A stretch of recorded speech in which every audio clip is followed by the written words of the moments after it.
मसाजोगचे सरपंच संतोष देशमुख यांचं कुटुंब जे आहे ते आंतरवाली सराटीमध्ये आलेलं आहे आणि जरांगे पाटील यांची या सगळ्या कुटुंबांना जे आहे ते भेट घेतलेली आहे। त्यांच्या हाताने पाटलांनी पाण्याचा घोट सुद्धा घेतलेला आहे। ताई, मला सांगा की काय तुमची चर्चा झाली पाटलांसोबत? चर्चा म्हणजे आज त्यांची अवस्थाच नाहीये की ते आम्हाला बोलतील, तर आम्ही त्यांना पाण्याची मागणी केली। त्यांनी एक घोट पाणी पिलं। मुख्यमंत्र्यांकडे माझी एकच मागणी आहे की दादांच्या ज्या काही मागण्या असतील आरक्षणासाठी त्या लवकरात लवकर पूर्ण करा, कारण की दादाची तब्येत खूप खालवत जाते। मागच्या काही दिवसांपासून जे आहे ते जरांगे पाटील जे आहे ते उपोषण करतात सतत। आता सुद्धा ते पुन्हा उपोषणाला बसलेत। आज चौथा दिवस आहे। त्यांची प्रकृती आता खालावत चालली आहे। उपचाराची त्यांना खूप आवश्यकता आहे। आम्ही त्यांना तीच विनंती करतोय की दादा तुम्ही लवकरात लवकर सलाईन घ्या, पण ते नाहीच म्हणतात। आम्ही आज त्यांना म्हणजे विनंती करण्यासाठी आलोय की दादा तुम्ही सलाईन घ्या, कारण की आज त्यांची तब्येत खूप म्हणजे खराब आहे। ते बोलू पण नाही शकत।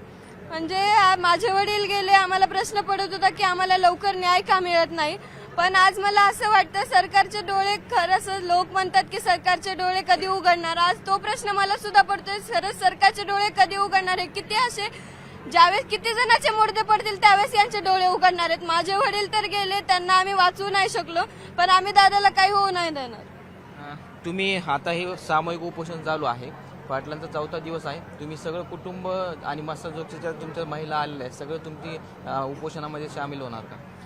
हो, आम्ही दादाच्या उपोषणात सामील होणार। जसं दादांनी आमची साथ दिली आज, तसं सर्वजण दादाच्या पाठीमागे आहेत। आम्हाला इतकंच वाटतं की आम्ही आज दादासाठी काय पण करायला तयार आहेत। लाख मेले तरी चालतील, पण लाखांचा पोशिंदा जगलाच पाहिजे। शेवटचं आता चौथा दिवस आहे, मात्र अद्याप जे आहे ते सरकारचा कुठलाही प्रतिनिधी जो आहे तो या ठिकाणी आलेला नाहीये। कुठल्या मंत्र्यांनी सुद्धा विचारपूस केलेली नाहीये।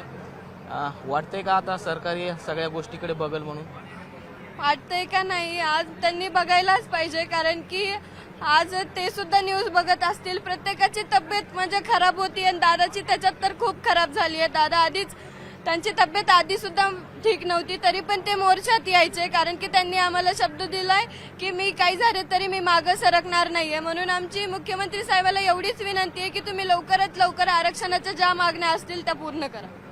आपण जर बघितलं तर हे सगळं कुटुंब जे आहे ते या ठिकाणी आलेलं आहे आणि त्यांच्या हाताने जे आहे ते पाटलांनी पाण्याचा घोट सुद्धा घेतलेला आहे। मात्र उपचार घेण्यात जे आहे ते पाटलांनी नकार दिलेला। आता हे सगळं कुटुंब जे आहे ते या सगळ्या उपोषणामध्ये सहभागी होऊन जरांगे पाटलांना जे आहे ते आरक्षणासाठी पाठिंबा देणार आहे। Video journalist Sudhir Jadhav sir, Ravi Jaiswal, news 18 Lokmat, Antarwali Sarati.